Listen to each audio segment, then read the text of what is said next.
ओम नमः शिवाय।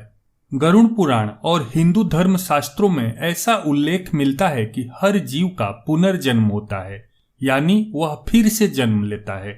जो इंसान जन्म लेता है उसकी मृत्यु भी अवश्य होती है।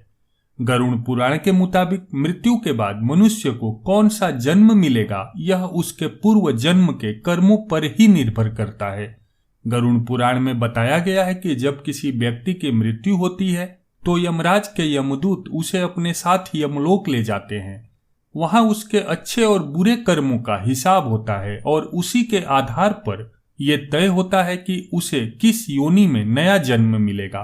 परंतु क्या आप जानते हैं कि मनुष्य के किन पापों के कारण मरने के बाद उसे कुत्ते, गधे और सांप आदि की योनि में जन्म मिलता है? यदि नहीं जानते हैं तो आइए इस वीडियो में गरुड़ पुराण के अनुसार इसे जानते हैं।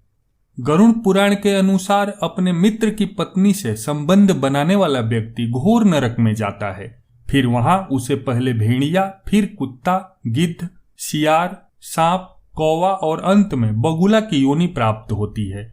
इन सब जन्मों में अति पीड़ा भुगतने के बाद उसे अंत में मनुष्य की योनि मिलती है।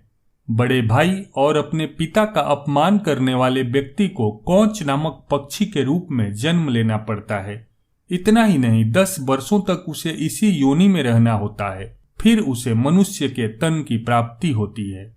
सोने की चोरी करने वाला व्यक्ति गंदे नाले के कीड़े मकोड़े की योनि में जन्म लेता है।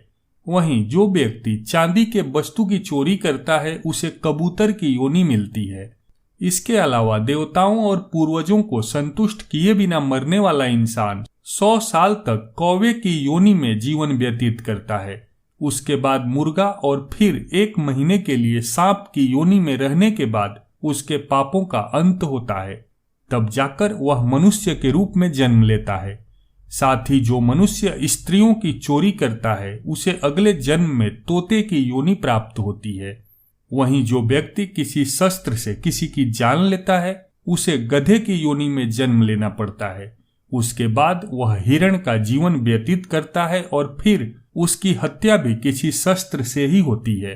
फिर वह मछली, कुत्ता, बाघ और अंत में मनुष्य योनि को प्राप्त करता है। गरुड़ पुराण के अनुसार जो व्यक्ति सुगंधित पदार्थों की चोरी करता है उसे छछूंदर की योनि में जन्म मिलता है।